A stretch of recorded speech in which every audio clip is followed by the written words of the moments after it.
Yo, what's going on, Dragon Ballers? Welcome back to another video. As we've done many sets in the past, today we're going to talk about the top pickups you need to be aware of from set 21 Wild Resurgence. Now, unfortunately, I have to report that the majority of the cards in this video are going to be super rares, which could cause a lot of people to fear for their wallets. However, I do have some good things to share with you guys in regards to this. We are in like pre-release period right now, so a lot of SRs, even for the non-SPR variants, are going to be rather expensive. However, don't feel bad waiting a little bit to pick these cards up. Even like 1 week after the official release, a lot of these cards do drop in price. And to be totally honest with you guys, that's exactly what I do. I normally don't end up picking up new cards until like 2 weeks after release, when I don't have any like tournaments coming up. I'll just play like an old deck of locals. I don't personally care, but yeah, I'll do that just to save on cost. So I totally implore you guys to wait a week or two after release. Let the price of some of these SRs go down, then pick them up.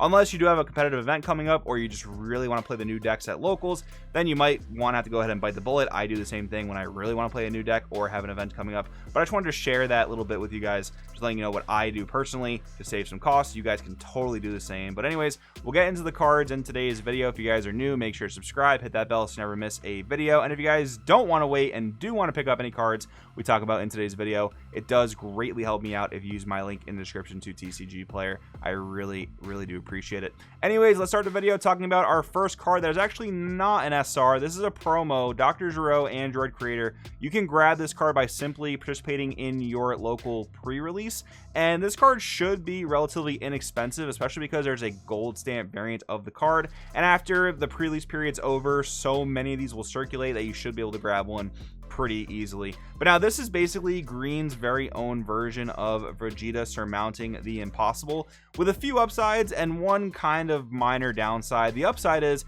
it's got deflect and barrier, and Vegeta surmounting does not have deflect, so your opponent can actually stop that thing from resolving if you really need to take the life. That's great. It's also got barrier, which like is fine, not super important outside of any like Android 16 green decks. The one minor downside, this is mandatory to take a life, and most of the time when you're playing surmounting, that's what you want to be doing. You want to be getting self-awakened.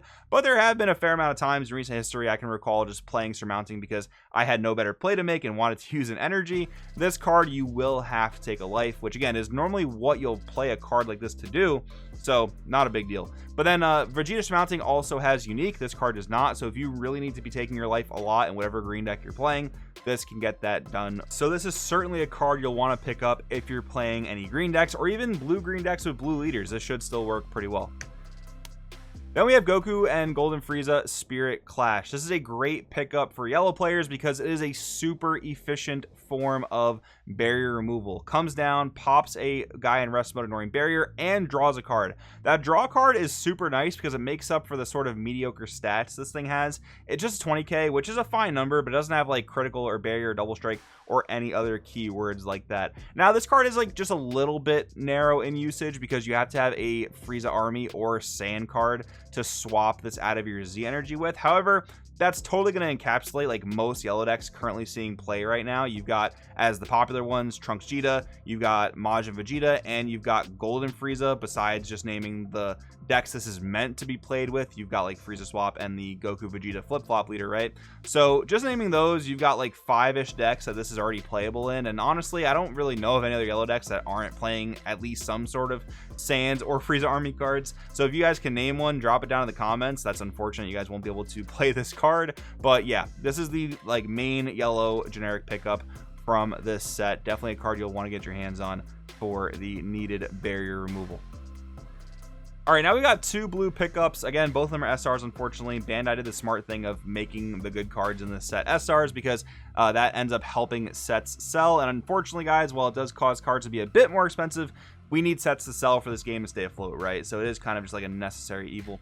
But anyways, we got Baby Bitter Revenge on Sans. This is going to replace Black Smoke Dragon in a whole lot of blue decks because for 1 energy, you're able to remove any unison your opponent has that has a specified cost of 2 or less. There is like one niche scenario where this thing is just like way better than Smoke Dragon. That's against the red Spaceship GT deck, where if you go second as the blue player, a lot of times that unison can accrue too many markers to where Smoke Dragon won't be able to deal with the unison by itself. I know it's a super like specific example, but it is one that exists, and maybe there are other ones like that throughout the game. But yeah, the thing with Baby is it requires a card to be placed at the bottom of a deck in order for this thing to meet its activation requirements for the auto. Now, if you're playing an Overlord Servant based deck like any of the Blue Baby decks, that'll be pretty easy to meet because you can trigger that on your own. But if you're playing this in a different blue deck, like, I don't know, Soul Striker being one example, or even like any of the blue Android decks, you're going to have to place one of your opponent's cards to the bottom of their deck on your own, unless you have some other way of putting your own cards to the bottom of your deck, and that can be a little bit easier said than done. You've got plenty of examples though. Of course, there's like Realm of the Gods Beerus Destroys to bottom deck your opponent's cards during their turn. You've also got like any of the blue boss monsters that on play just bottom deck things, so it's totally doable, just a little bit more difficult to do outside of like a blue baby strategy. Then there's Baby Shining Gold Evil Life Form. This card is really cool. Unfortunately, you won't be able to resolve that first auto in a non-baby deck because you just won't have a universal Tufflization plan in play. But the second activate main is where it gets really cool. So activate main limit 1 for 2 blue. If all your energy is mono blue, your opponent has 3 or more energy, and you choose 1 blue Vegeta GT in your drop. Play this card from your hand and place the chosen card under this card. So what is 1 blue Vegeta GT that every single blue deck can play? That is Vegeta Disciplined Warrior, a blue super combo, and one of the best blue super combos. So in any deck you choose to play that super combo, you can definitely splash Baby Shining Gold Evil Life Form, and this will be really nice for those blue decks that want to be a little bit more aggressive. We've seen things like that pop up quite a bit here and there, maybe not so much ever since Crimson Goku has been banned, but I can totally see things like that popping back up if the right shell and the right leader kind of reveal themselves to the player base, right? So again, just keep in mind you can play this in any blue deck that splashes Vegeta Disciplined Warrior super combo. Definitely worth picking up in my opinion for that reason. Then we have some more blue pickups. We have Ube Body Resistance. This card's really cool in how it operates. So basically what it does is it gives your opponent's leader minus 5k during their turn. The auto says when this card's played from your deck or hand, add up to 1 card from your life to your hand, then choose one of your opponent's battle cards and add it to the owner's Z energy, then place this card from the battle area under your opponent's leader at the end of the turn, then play this card from under your opponent's leader at the start of your main phase. So you got to read this thing a little bit weirdly because you got to read the permanent as if your opponent is controlling it. Your opponent will read that permanent and it'll apply to them during their turn because they're the controller of the card. Then activate main limit 1 for a blue. If your leader is a mono blue Earthling or Majin, your opponent has 2 or more energy, play this card from your hand. So that's a bit of a downside because the popular blue decks right now are definitely Android based, so this card won't be playable with those leaders. And the other leader I'm thinking of that a lot of people are probably going to revisit is going to be Soul Striker, which is a Saiyan only leader. So you're gonna have to kind of think about what Earthling and Majin leaders you might want to splash this in, and if you have any ideas for that, drop it down in the comments.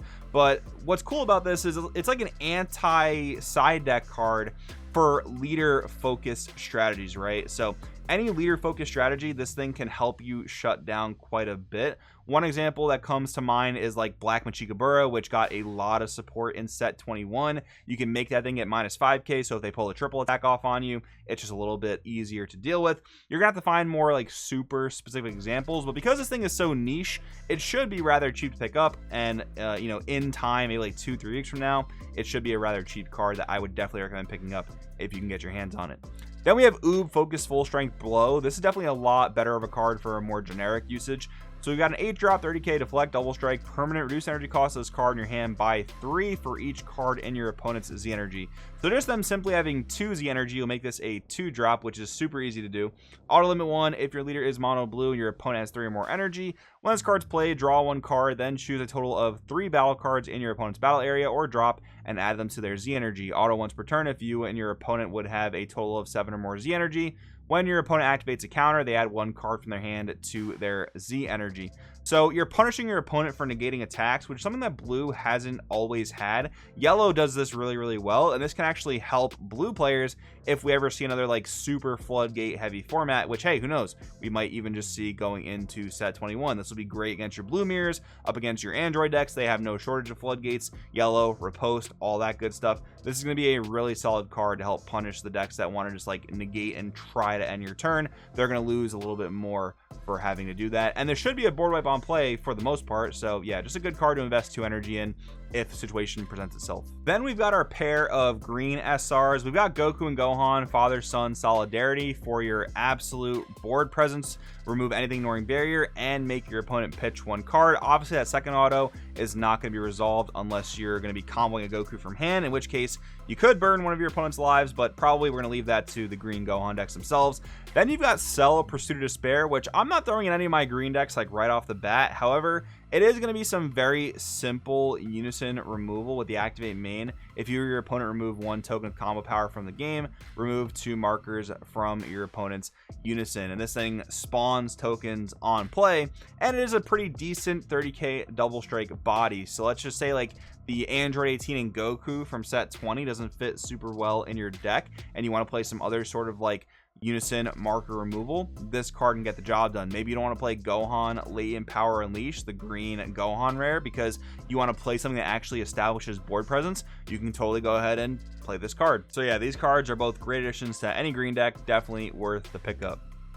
And then finally we have Red's slew of SRs. They're all just like good. I don't know how else to put it. We've got Goku Overwhelming Power, a simple 1 cost 20k in any red Goku deck. That's obviously the powerful deck in set 21 Wild Resurgence, but you can also play this in, let's say, Universe 7 Goku and whatever other red Goku leader decks you might be playing. You're probably not going to be using Power Pull in any non-Power Pull based decks, but this auto that says once cards KO, draw 1 card, then choose one of your opponent's battle cards and gets minus 20k for the turn, that's actually kind of neat against yellow and green, where their main forms of removal are KO. So at least you'll get that kind of usage in those matchups. Then we have Goku and Piccolo, arch rivals, fighting together. This is an 8 cost 25k, deflect double strike. Once cards played, choose one of your leaders, and that card gets plus 5,000 power till the end of your opponent's turn. Great for buffing your red leaders. And then activate main limit 1 for 2 red. If you have 4 or more red energy, play this card from your hand, and place up to 1 red Goku or Piccolo from your drop under this card. Now you don't have to do that part of the effect,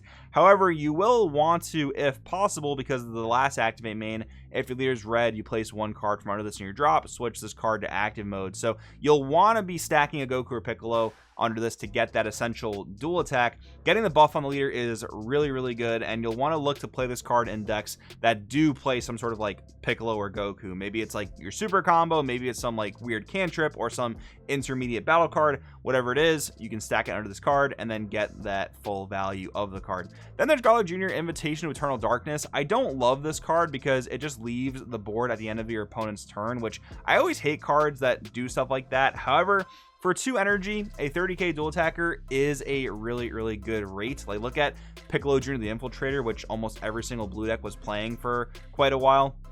This card has way bigger stats, and it has the same energy cost. Granted, it can't be played till a little bit later in the game, but still 2 energy, 30k dual attack, it is really good for the energy you're paying to close out certain games. So these might not go right in every single red deck you're playing right now, but I think they are good cards to have in your back pocket for the future. But anyways, guys, that's what I got for you in today's video. If you have other cards from Wild Resurgence you think players should pick up, drop them down in the comments. Thanks for watching, guys. I'll see you in the next one.